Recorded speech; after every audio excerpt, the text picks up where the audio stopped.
comes to energy, it's all about finding the balance between our energy supply and our ever-growing demand. As the world's population swells to 9 billion by 2050, we'll need 50% more energy to power the planet. Every single person, every single car, every single building is going to use more energy. Oil fields are beginning to run dry. Oil and coal threaten our environment and climate. And finding fuels of any kind won't be easy. We're looking at oil up there, oil over there. We're going to look everywhere. How do we balance the energy our planet has and the energy we will need? Still just at the first inning of a 9-inning ball game, in my view.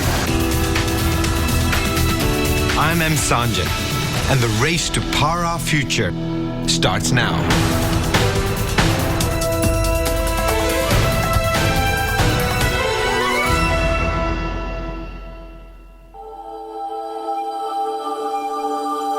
Did you ever wonder how Earth must look to someone from another planet? It might seem tranquil at first, but if they looked a little longer, they'd see a very different kind of place. A world with billions of people and millions of machines zigzagging across it. This is Earth as it really is. And keeping it all running is a seemingly unlimited supply of energy. On any given day, airplanes log more than 41 million miles, burning some 76 million gallons of jet fuel. Cargo ships travel over 30 million miles, using almost 300 million gallons of oil. Cities light up as over 16 million metric tons of coal are burnt to feed our electricity needs. 4 billion cell phones buzz. Some 700 million cars cruise. And even in New York City, where most people never drive, there are still over 50,000 taxis and limousines. Our planet pulses with both order and chaos. And none of it would be possible without energy.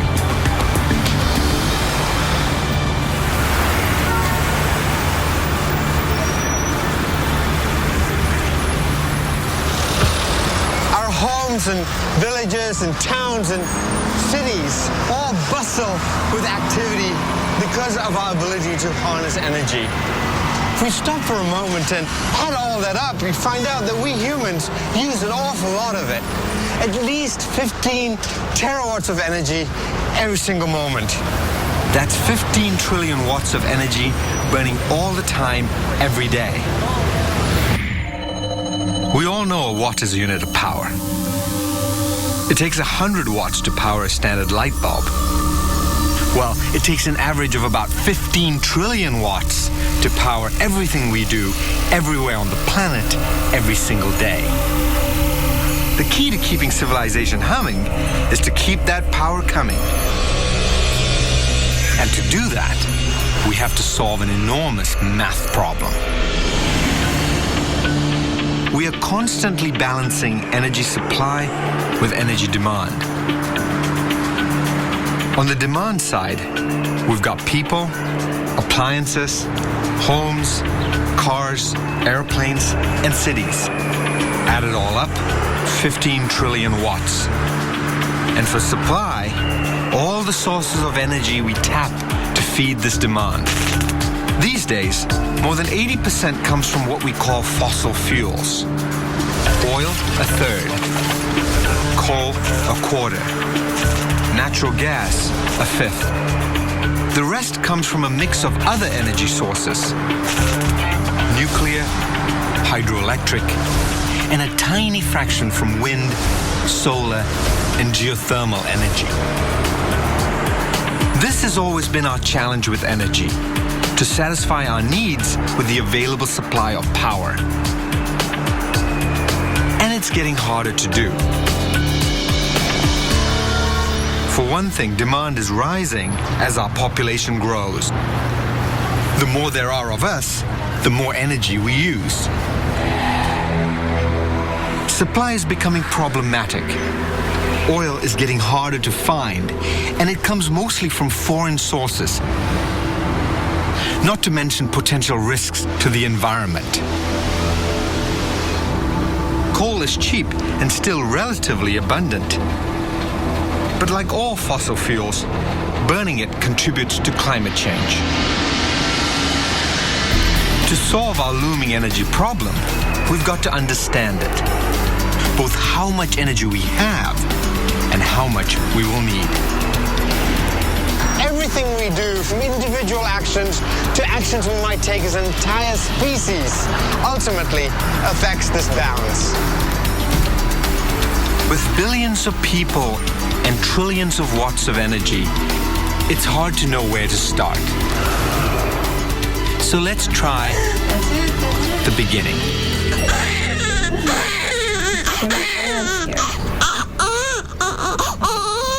Every half second around the globe, one new baby is born.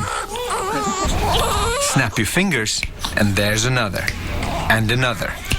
One baby is cuter than the next. But with each new addition comes just a little bit more demand. Saul Griffith knows this better than most. A physicist and a new dad living in San Francisco, he spent the last year calculating his personal energy use, down to the very last watt. Certainly having my first child gave me a sense of urgency. The energy challenges of the next century, for him, they're not some distant problem. They play out during his lifetime. By getting a handle on how much energy we use as individuals, Saul believes we can begin to tackle the growing energy demands of everyone. Today, we're adding people to the planet at a rate almost impossible to imagine. Think of the most crowded place you've ever been. Maybe a rock concert or a football game. Think 65,000 people. The number of people packed into the Citrus Bowl here today gets added to the planet every 8 hours. That's about 200,000 new people added to the world every single day. At this rate, our population will swell to 9 billion by 2050. It's really difficult to comprehend the numbers until you can feel it, you can hear it, and you can see it. Every person added to the planet is not just adding to the human race, but it's also adding to the energy demand of the planet. And as you can see, pretty soon the numbers get really big. By 2050, we may need 50% more energy than we do today. And right now, it's not clear how we'll get there. So much energy is almost impossible to fathom. So rather than looking at the combined energy demands of everyone on Earth, Griffith brings these numbers down to a personal level, starting with himself. And so I'm trying to figure out my own energy use at an incredibly specific level to sort of give a more personal view into those much, much larger numbers. And so that led me to start measuring the energy use of every single aspect of my life. Transportation, housing, the energy in the food that I eat and the production of that food.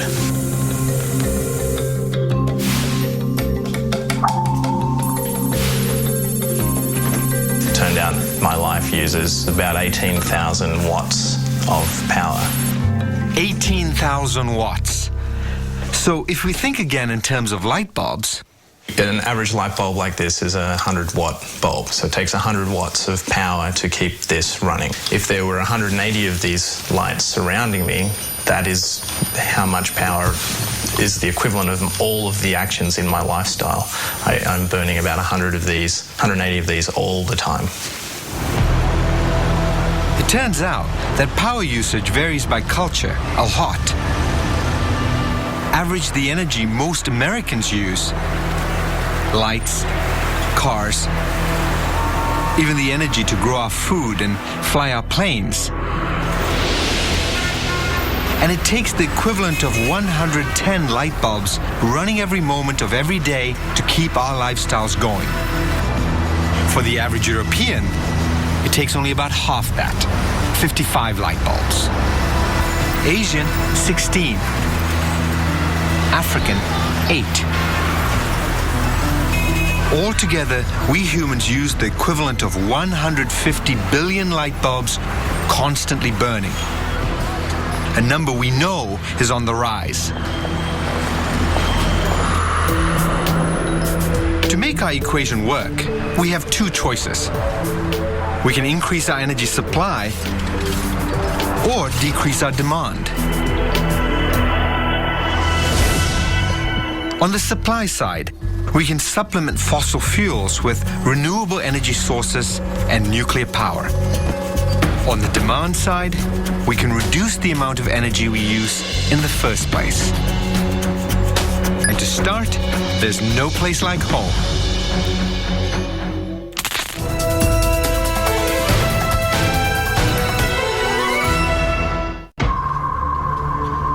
If we want to make our energy supply go further, a good place to begin is by reducing our energy demand. And in this country, it's easier said than done. In the United States, a land of wide open spaces, our lives have become supersized.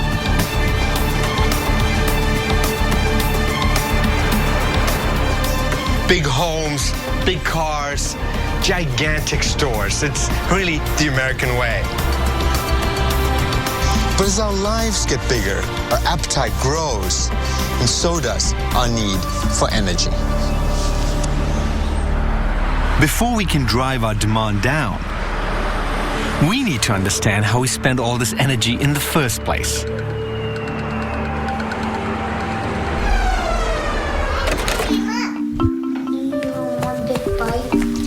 You want syrup? The Tomlinsons are a typical American family. Juice? Okay. That's enough? Well, You must be thirsty. No? Like most of us, Want a little bit more? they use energy without even thinking about it. okay. From the moment their day begins. From cooking, to ironing, to showering, energy gets us through the day. Our homes and workplaces account for nearly 40% of U.S. energy use. Most of that in the form of electricity. The amount of energy we use at home has tripled in the U.S. since the 1950s, thanks to our expanding lifestyle. Our houses have ballooned in size by nearly 150%. Larger homes need more heating, more cooling, more electricity, and they hold more stuff. Today, the average American home has 25 devices plugged in at any given time, up from 2 devices just 60 years ago. From electronics to appliances, the modern American lifestyle depends on them. And for every Tomlinson family, there are other families all over the world trying to be just like them. A rapidly growing pool of new energy users. For the Zhang family in China, American-style conveniences have become a necessity. There are many household electronics here. Essential things, including 6 air conditioners, a refrigerator, a washing machine, 2 televisions, 3 laptops. I think there are enough for basic living. The problem is, What's considered basic living keeps changing.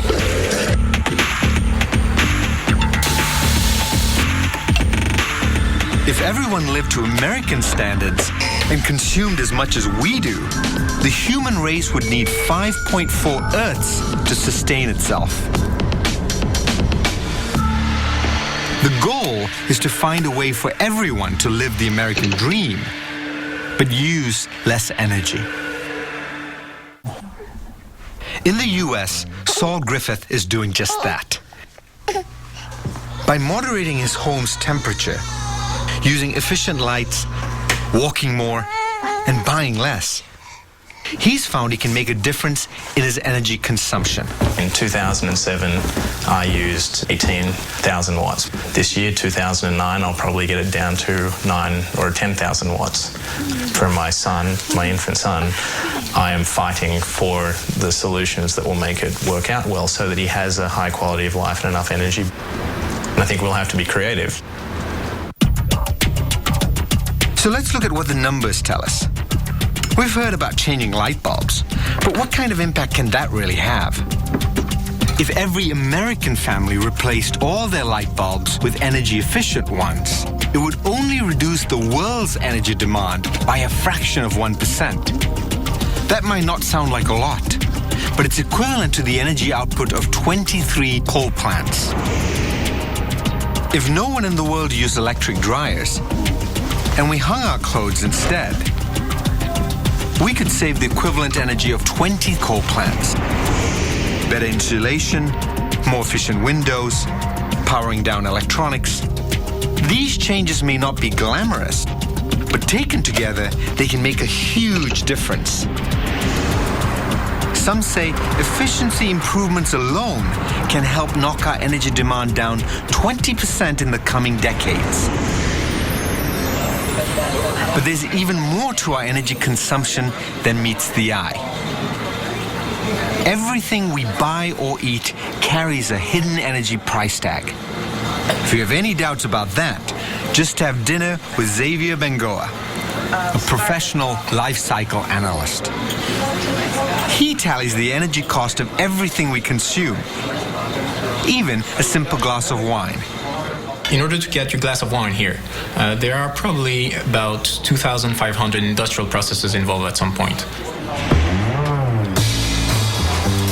The pesticides and fertilizers used in growing the grapes, the glass that was manufactured to make the bottle, the shipping, all required energy that's embodied in every sip.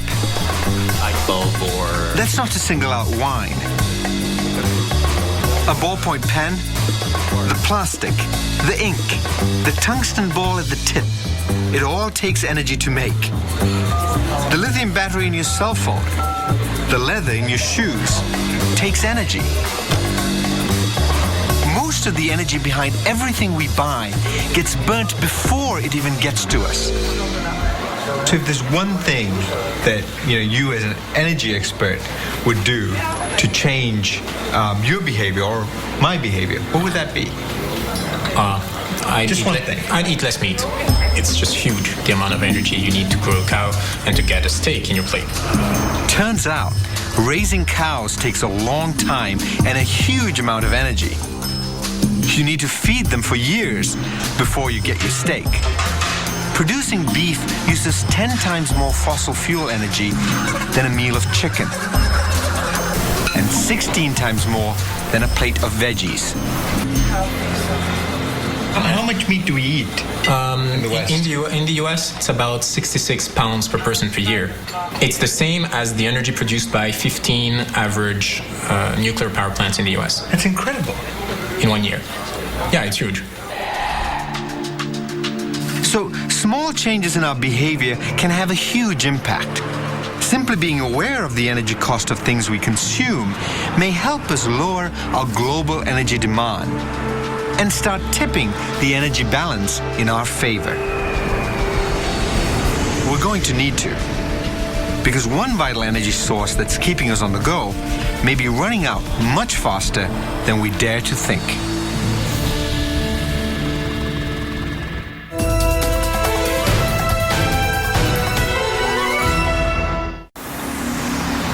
More than any other energy sources, we rely on oil, coal, and natural gas to power our lives. Altogether, these fossil fuels supply over 80% of our energy needs, and oil is the leader of the pack.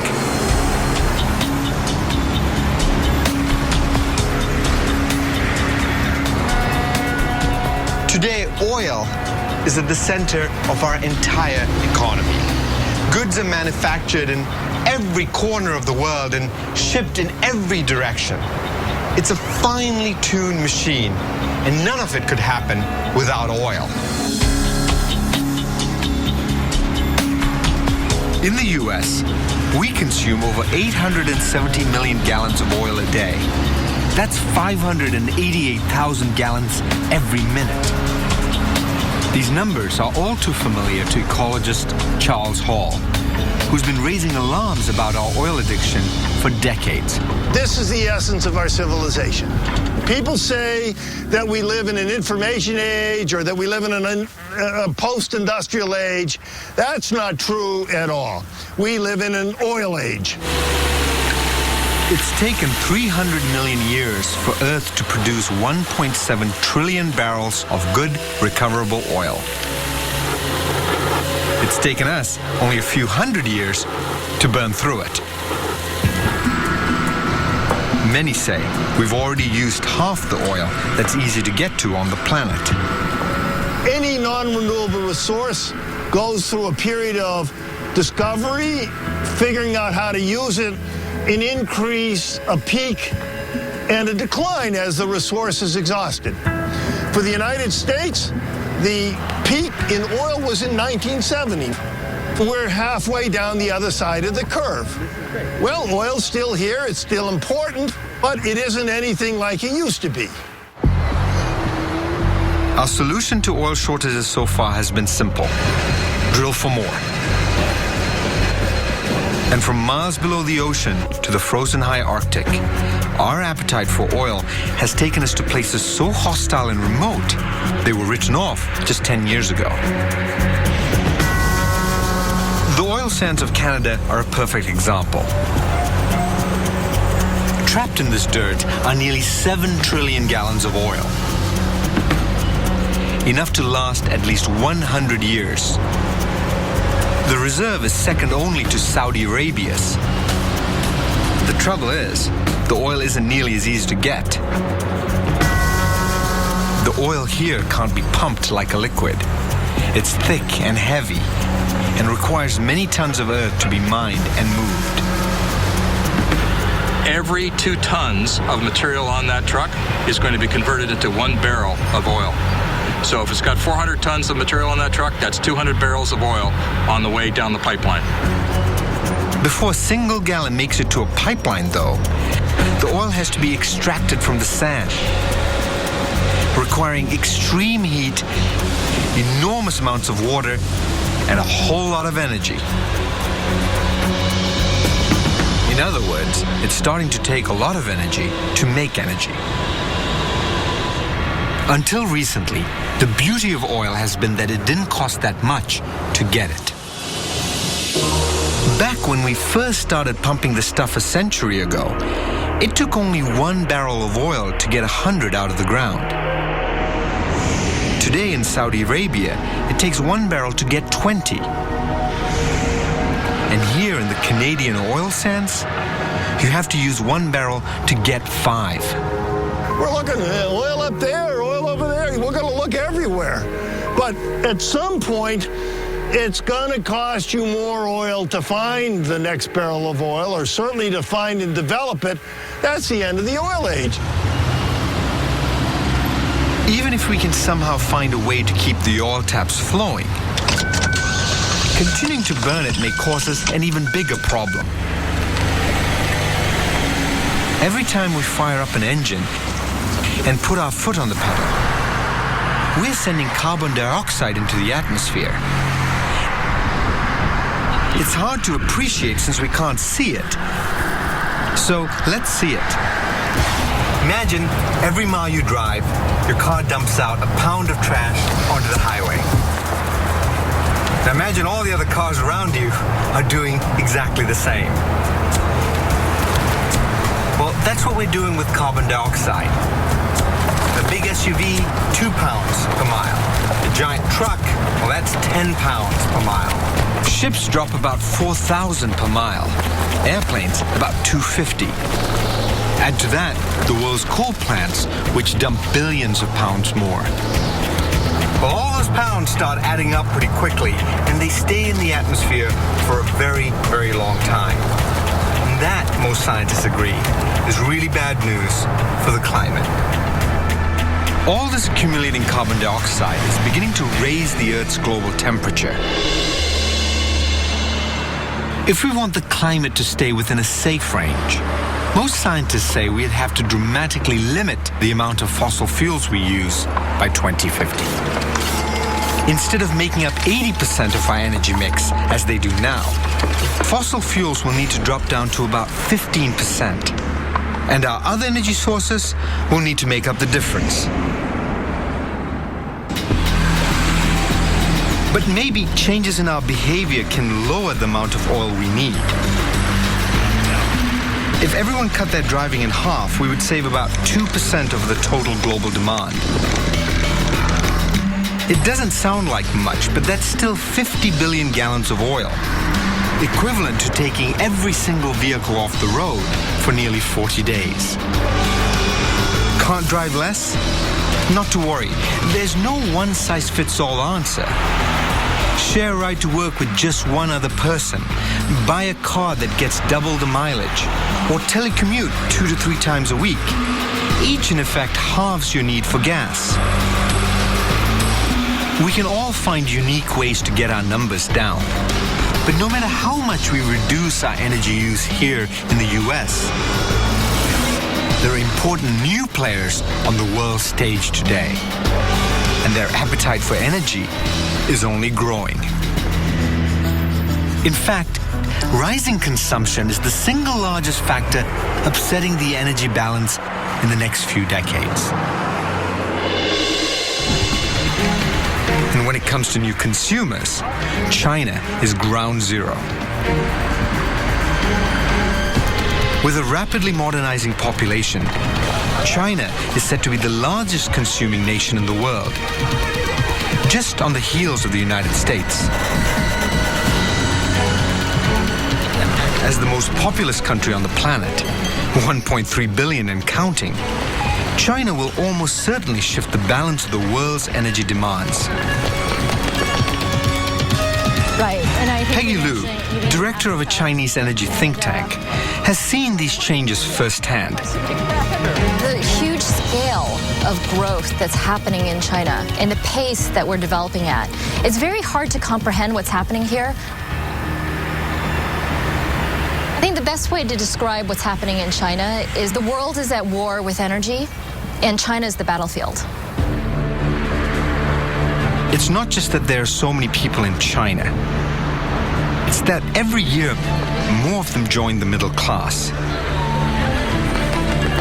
And that's not just about making more money. It's also about spending it. And that means burning more energy. Today, 20% of the population here is middle class. They can buy homes, take vacations, go to college. And their numbers are expected to double in the next 10 years. It's amazing to me how quickly the middle class has grown in this country. I mean, take cell phones, for example. A few years ago, there were hardly any. Today, there are over 600 million in use. That's twice the entire population of the United States. And all those people, they're looking for a place to plug these in. But it's far more than just cell phones. It's an entirely new way of life for a country whose population mostly lived in the countryside just 20 years ago.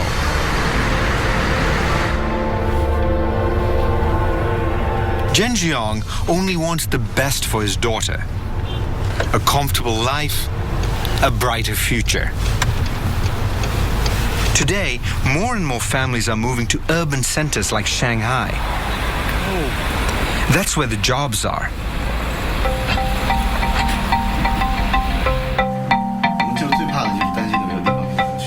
here in China's sprawling suburbs, life isn't a whole lot different than it is in America.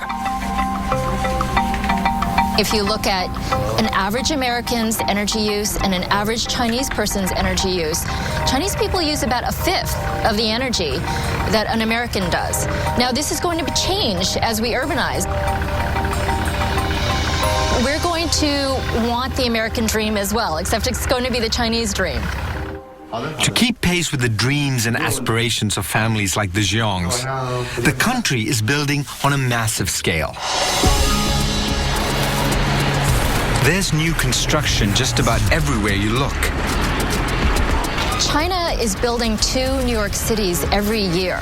So that scale is very hard to imagine. And if you think about it, energy is required by every single one of these buildings, by every single car, by every single person that moves into these cities is going to use more energy. And it's not just China. India, Africa, Southeast Asia are all on the same path. In India, nearly 600 million people are set to join the ranks of the middle class in the next 15 years. That's almost twice the entire US population. Across the globe, families are striving for the same thing, a better life. And their model for development? The United States. Stanford biologist Paul Ehrlich has warned of the consequences of population increase for decades. If we'd had this conversation 40 years ago, I would have said, I think that reproductive behavior is more difficult to change than consumption behavior. I now think the absolute opposite.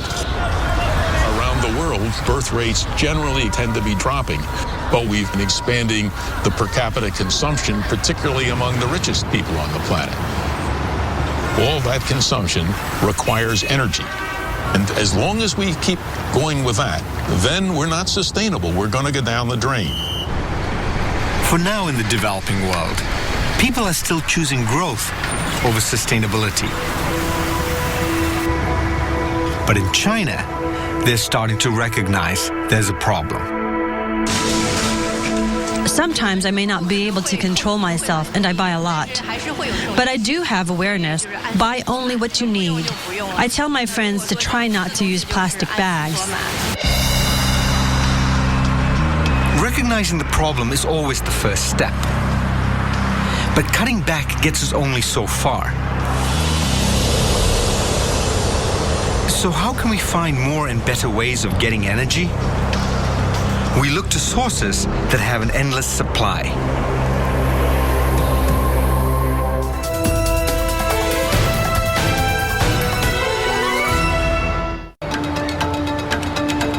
If energy supply has any chance of keeping up with rising demand, we'll need creative new ways to make up for the shortfall. And that means looking more closely at all the forms of energy around us. And some of them are closer than you think. Energy is not obvious to us. We don't really see the wind, but we feel the wind. We feel the solar energy as warmth on the side of our face. It's not intuitive because it's not visible. But if we start to look a little more carefully, we start to see all the energy around us, both the ways that we use energy, but also all of the energy forms that we could be using to power humanity. But are all these other forms of energy really up for the job? Could we increase our energy supply without the help of fossil fuels?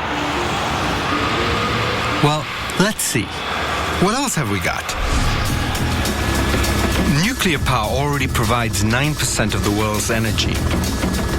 Griffith thinks it could provide up to 15%.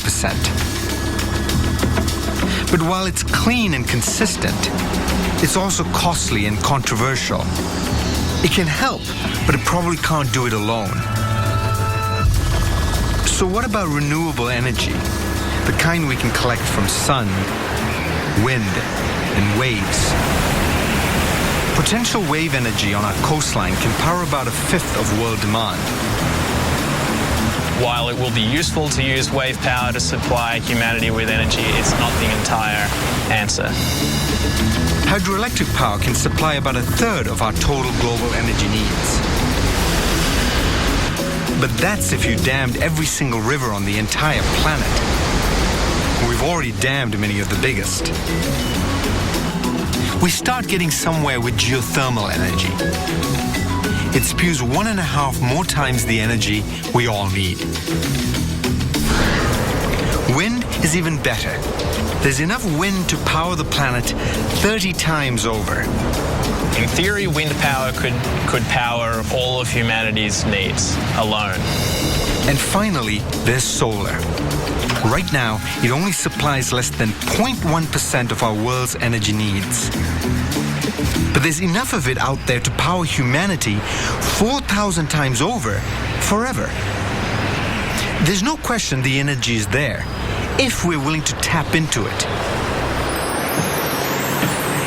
And in the US, we have our fair share. Let me draw it out for you. In the United States up there, East Coast comes down. You got Florida down there and Texas here. Well, most of the wind energy is really concentrated in these middle states here. And of course, offshore here and here.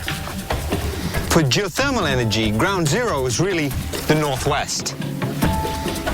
And of course, the desert Southwest here, well, that's the hot spot for solar.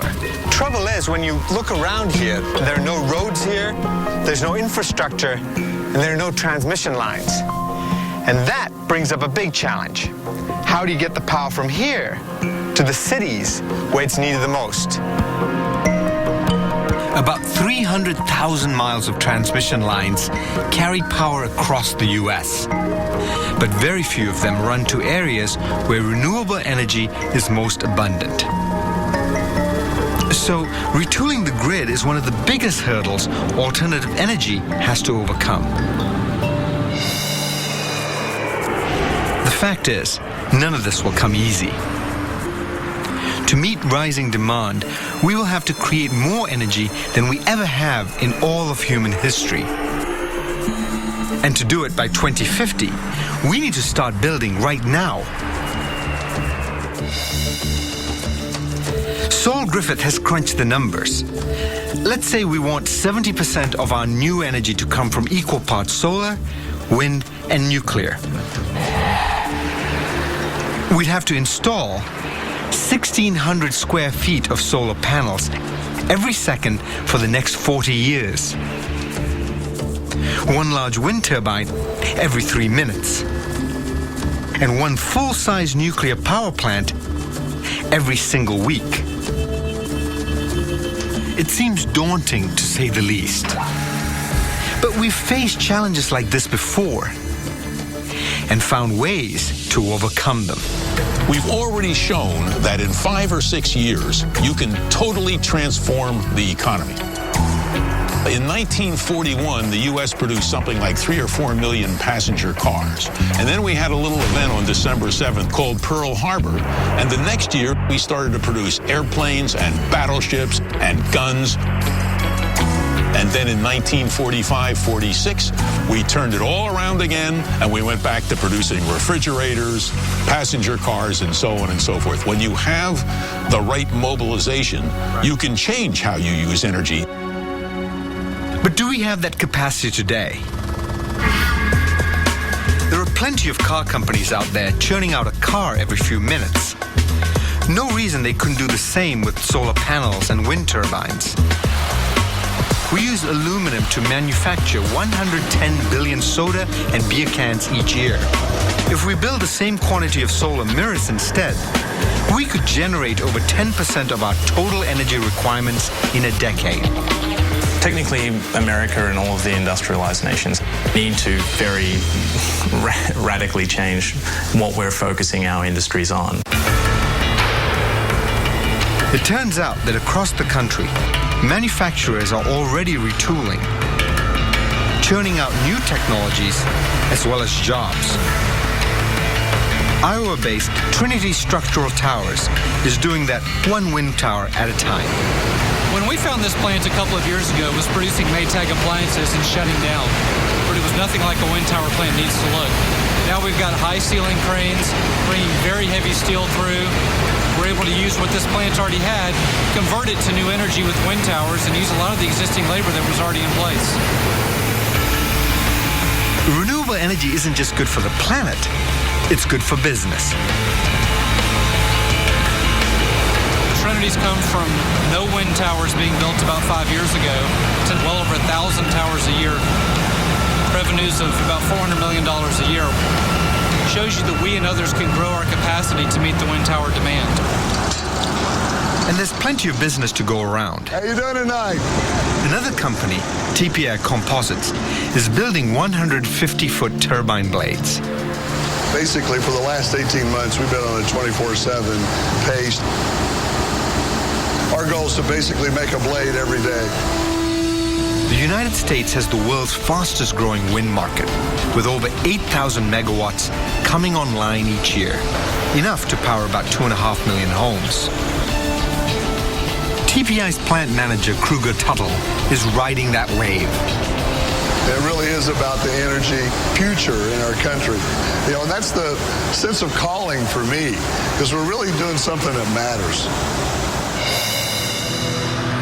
So there you have it. The energy is out there, and we have the means to harness it.